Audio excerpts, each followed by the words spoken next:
Hi, I'm Jason Nunez, and I attend the Novi Adult Transition Center. We received a grant from the Novi Educational Foundation to explore the diverse backgrounds of Novi families through food and recipes. As part of our grant, our class purchased several books that highlight food and culture. Today's book is Hot Roti for Dada Ji by Avzia, art by Ken Min. Anil was glad his grandparents had come to stay. Dadaji was teaching him to stand on his head and to sit like a serene lotus.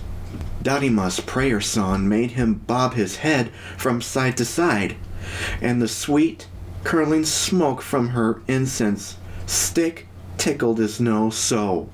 But his grandparents' stories were the best of all.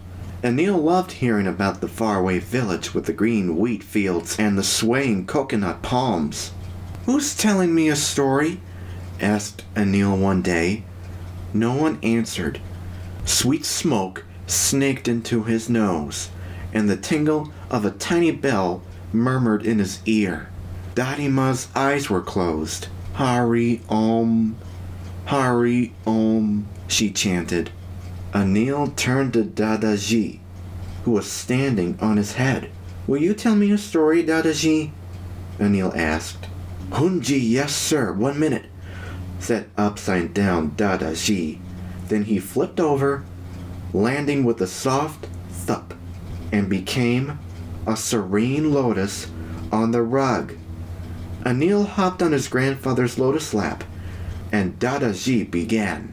In a village far, far away, where the warm breeze made the green wheat fields dance and the brown coconuts rustle, lived a lad who astonished the villagers morning, noon, and night.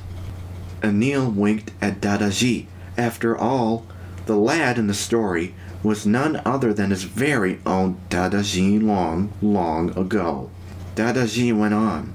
In the morning the lad wrestled a snorting water buffalo, and the villagers cried, "Arwah! Oh, wow!" At noon he tied 2 hissing cobras in a knot. "Wah!" cheered the villagers. At night, the mighty lad spun 3 trumpeting elephants by their tails. "Wah! Wah!" shouted the villagers. What made the lad so strong?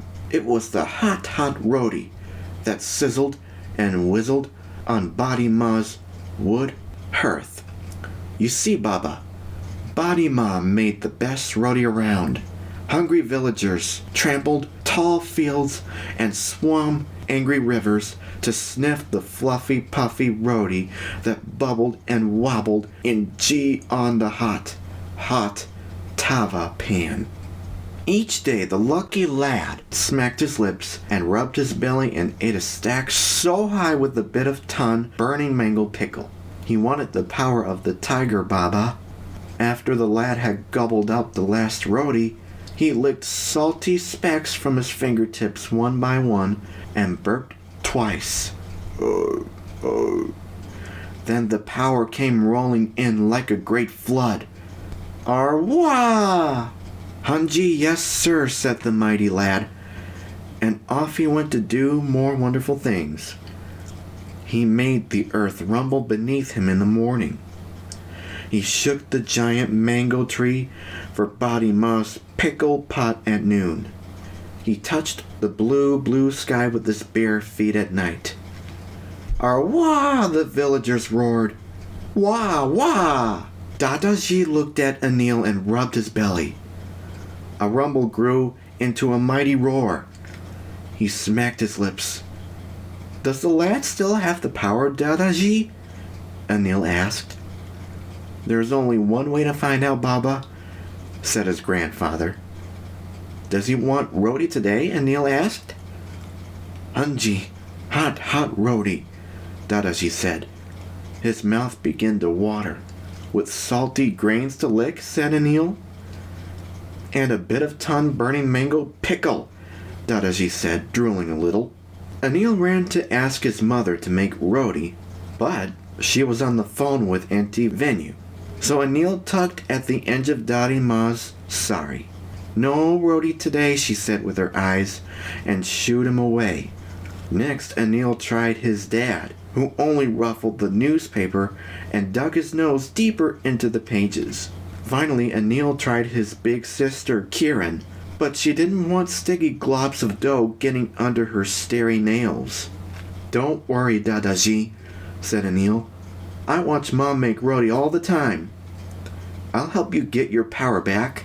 Anil opened the kitchen cupboard. He pushed past the rice and the red lentils. He pushed past the spices and the green lentils. "Watch out!" cried Mom. Anil found the flour and dumped some into a big bowl. Anil found the salt and dumped that in too. "Aye, oh dear!" exclaimed Daddy Ma. "So much?" But Dadaji loved salt. Next, Anil added the water. "Ch-ch!" cried Mom. "So much?" Kiran laughed at the watery mess. But Anil didn't care. He just dumped in more flour. "Achoo!" Kiran sneezed in a floury cloud. "Arwah! The boy has talent!" cried Dadaji. Anil mixed the flour and water and added more salt and began to knead the dough. He punched and he pushed and he pulled. "Arwah!" Exactly like Badi Ma, shouted Dadaji. When the dough was smooth, Anil rolled it into balls enough for a roti stack as high as the ceiling. Then Anil grabbed a rolling pin and one of the balls. The dough stuck here and it stuck there, but Anil didn't give up. He rolled north and he rolled south. He rolled east and he rolled west. "Hanji!" cheered Dadaji. "Here it goes!" Bit by little bit, the first roti began to form. "It looks like the USA," Kiran said and laughed. "Roti can be any shape, right, Baba?" Dadaji said, winking at Anil. Anil rolled out more and more balls of roti dough. "Deco, look! Roti number 10 is a perfect circle," remarked Daddy Ma. "Hanji, practice makes perfect," said Dadaji. When it was time to cook the roti, Daddy Ma got the tava pan smoky hot and added some butter. The first roti hissed. Very carefully, Daddy Ma helped Anil flip it. The roti danced and sputtered some more, all brown and buttery. "Did Badi Ma make them like this?" Anil asked. "Hanji," Dadaji said, nodding. At last all the roti were ready. Anil piled them up in a high stack. Hot roti for Dadaji," he announced in his biggest voice. "Wah, wah!" exclaimed Dadaji. He grabbed a warm, steamy roti from the stack and took one bite, and another, and another. He chomped and he chewed. Mmm, Dadaji said, smacking his lips. "Slurp, slurp, slurp." He licked salty specks from his fingertips one by one. "Did you feel the power, Dadaji?" Anil asked. "Hanji," Dadaji said, flexing his muscles, "finding me a snort water buffalo to wrestle." Anil giggled. "There are no water buffalo here." "Two hissing cobras to tie in a knot?" Dadaji asked. "Dadaji?" Anil laughed.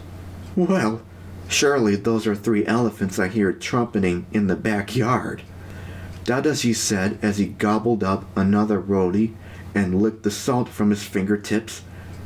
"Anything is possible, Baba. Let's see what we can do." Hand in hand, Anil and Dadaji went outside to find new adventures. First they made the earth rumble under their feet. Then they shook a mighty apple tree for Dadima's pie. Last, they made bare feet touch the blue sky. "Dadaji, the power came back!" Anil cried. Dadaji smiled. "Hanji," he said. The power of the hot roti came back to the lad from a village far away. Thank you, my tiger, thank you. The end. Thank you for listening. And thanks to the NEF for sponsoring our project. I'll be reading some more books about food and culture coming up very soon, so stay tuned. Bye-bye.